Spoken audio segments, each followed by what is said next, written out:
Hello, everyone.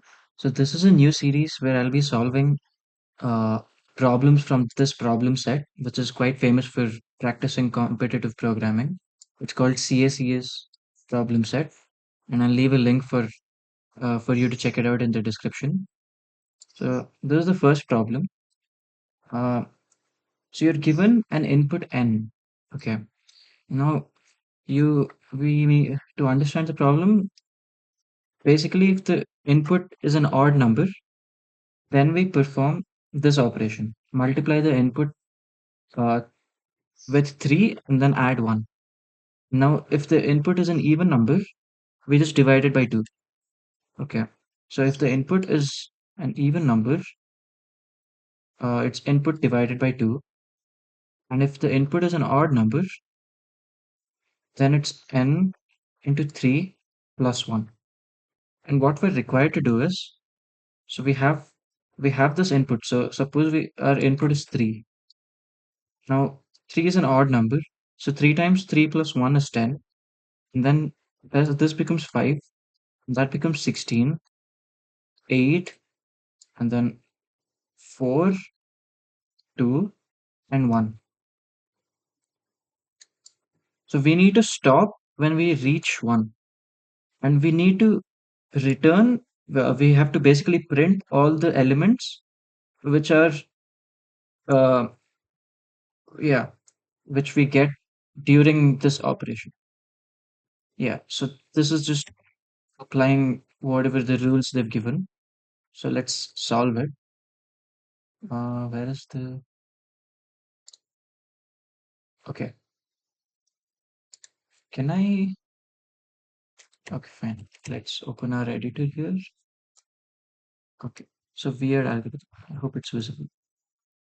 So define solve, and the input is one number, which is an integer, and the output is a list, right? So if the input is an odd number, then the modulus of the input. Uh, so the modulus operator gives us the remainder of any number. So if the remainder, when we divide any number by 2, if the remainder is 0, that means it's an even number, right? So if it's an even number, we're supposed to divide the number by 2. And now let's initialize an empty list.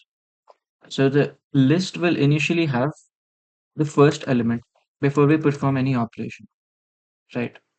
And after that, if if it's not an even number, then we simply, okay, I forgot to assign it. So n is equal to n divided by 2.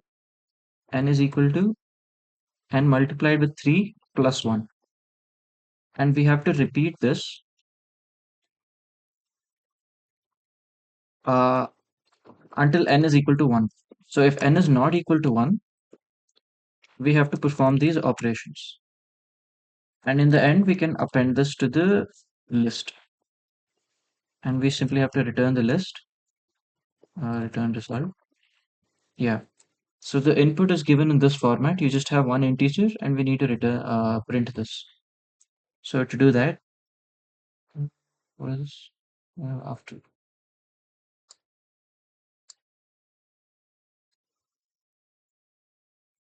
Okay, that seems fine. Yeah. And then all we have to do is take our input, which is the number.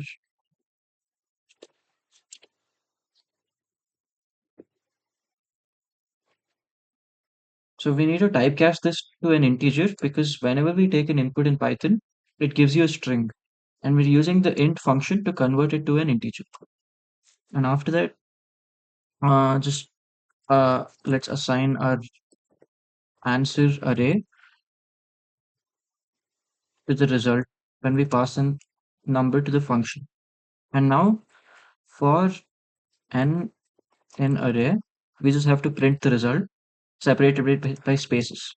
So print n, and then end is equal to a space. End is equal to a space. Yeah.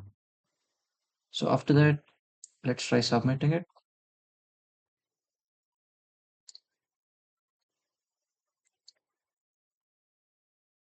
Yeah. So that was the solution. And yeah, I'll be posting the other solutions as well.